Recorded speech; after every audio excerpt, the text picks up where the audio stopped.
अस्सलाम वालेकुम वीवर्स, उम्मीद है कि आप सब लोग खैरियत से होंगे। आज मैं बना रही हूँ बहुत ही मज़ेदार मिक्स दाल। दाल तो वैसे हर घर में बनती है, लेकिन आज मैं बताऊँगी कि मैं किस तरह से बनाती हूँ दाल। बहुत ही मज़े की दाल होती है, बहुत ज़बरदस्त। और ये दाल ऐसी है कि आप इसको दावत में भी बना सकते हैं। अगर आप दावत में बनाएंगे तो आपके मेहमान भी आप इसको बहुत पसंद करेंगे, और अपने घर में आप इसको रोटी चावल वगैरह के साथ इंजॉय कर सकते हैं। तो आइए इसकी रेसिपी स्टार्ट करते हैं। मज़ेदार दाल बनाने के लिए सबसे पहले हम दालों को मिक्स करेंगे। आधा कप मैंने मूंग की दाल ली है, आधा कप इसमें मसूर की दाल जाएगी, और 1 कप चने की दाल जाएगी, और 1 कप ही हम माश की दाल लेंगे। ये 4 दालों से मैं बनाती हूँ। इसके अलावा आपकी मर्ज़ी है, आप कोई भी दाल इसमें इस्तेमाल कर सकते हैं। मैंने तमाम बग़ैर छिलकों वाली दालों का इस्तेमाल किया है। तो इन 4 दालों को हम अच्छी तरह से भिगो देंगे।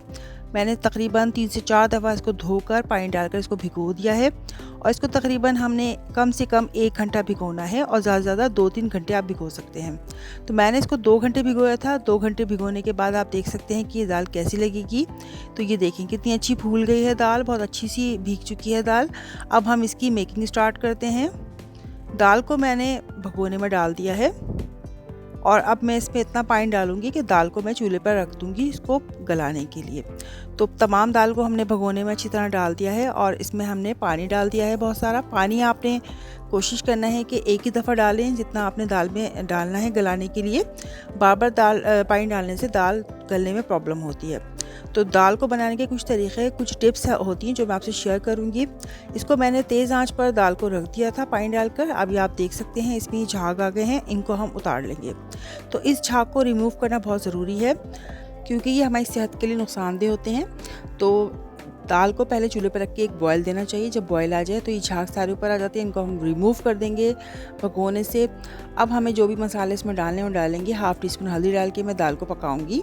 अभी हम इसमें नमक नहीं डालेंगे। दूसरी ट्रिक ये है कि हम इसमें लकड़ी का चमचा इस्तेमाल करेंगे। इससे दाल जो है वो ईज़िली गल जाती है, उसको कोई प्रॉब्लम नहीं होती। तो दाल में हमें स्टील वगैरह का चमचा नहीं चलाना चाहिए, लकड़ी का चमचा यूज़ करना चाहिए। तो इसके अलावा अब हमने दाल को पकने के लिए रख दिया है। अब हम इसको थोड़ा सा पकाएंगे, हमें बहुत ज़्यादा नहीं अभी फ़िलहाल गलाना। दाल को हमने चूल्हे पर रख दिया है, और साथ साथ अब हम इसका मसाला भी रेडी करेंगे। दाल को अच्छी तरह से ढककर पकाना चाहिए ताकि दाल आराम से गल जाए। एक फ्राई पैन लिया है, उसमें 2 से 3 टेबल स्पून मैंने ऑयल लिया है, और एक मीडियम साइज़ की प्याज जो है वो मैंने चॉप करके डाल दी है।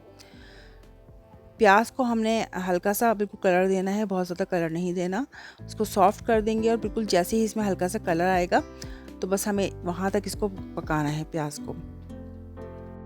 इसमें मैं तकरीबन 1.5 टेबल स्पून लहसुन अदरक का पेस्ट शामिल करूँगी प्याज के साथ।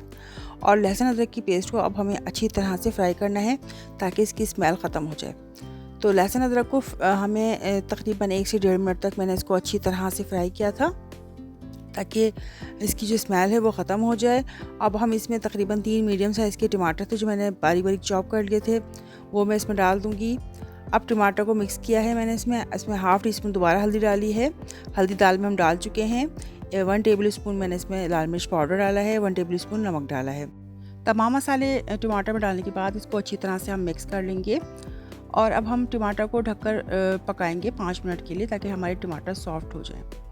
तो इसको ढककर स्लो टू मीडियम फ्लेम पर हम इसको पकाएंगे। 5 मिनट बाद आप देख सकते हैं कि टमाटर अच्छी तरह से सॉफ्ट हो गए हैं। अब स्पैचुला की मदद से मैं इसको दबा दबा के टमाटर को बिल्कुल ही मैश कर लूँगी, और हम अब मसाले को अच्छी तरह से भून लेंगे। तो हमें तकरीबन 5 मिनट तक मसाले को बहुत अच्छी तरह भूनना है, जब तक कि इसका पानी ड्राई नहीं जाता।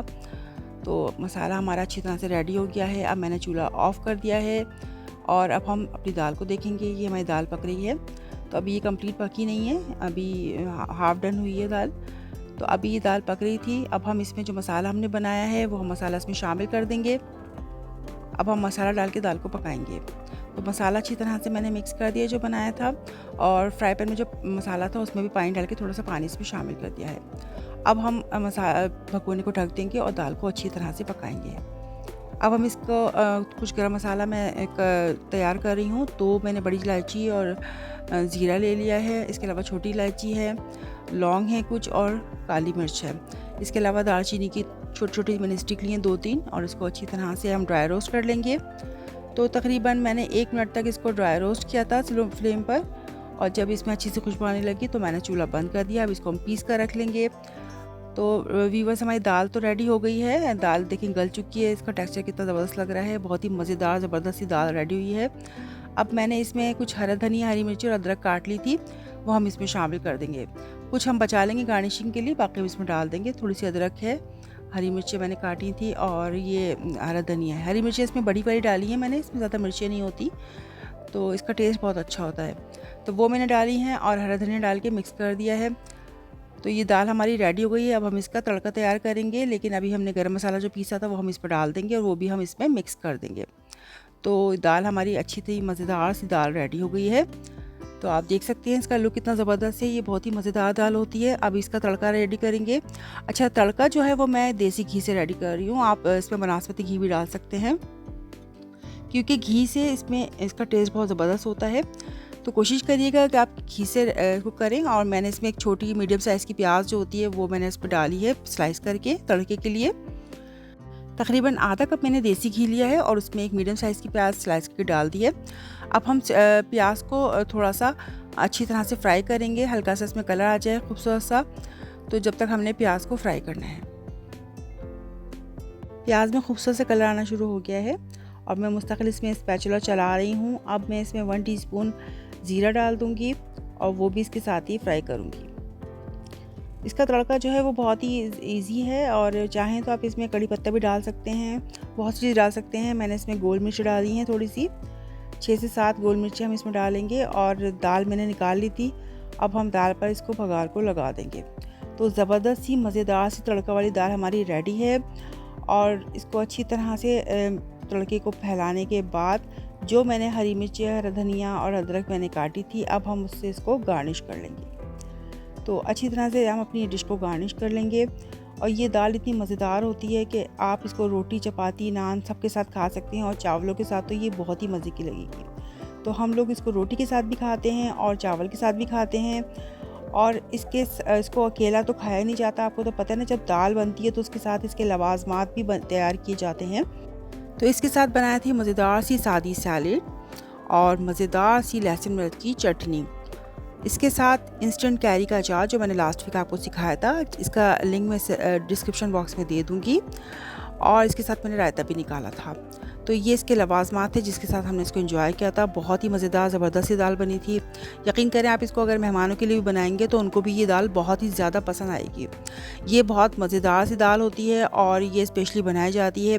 दोपहर में हम इसको चावल के साथ एंजॉय करते हैं और रात में रोटी के साथ हम इसको खाते हैं। बहुत ही मज़ेदार दाल बनती है ये।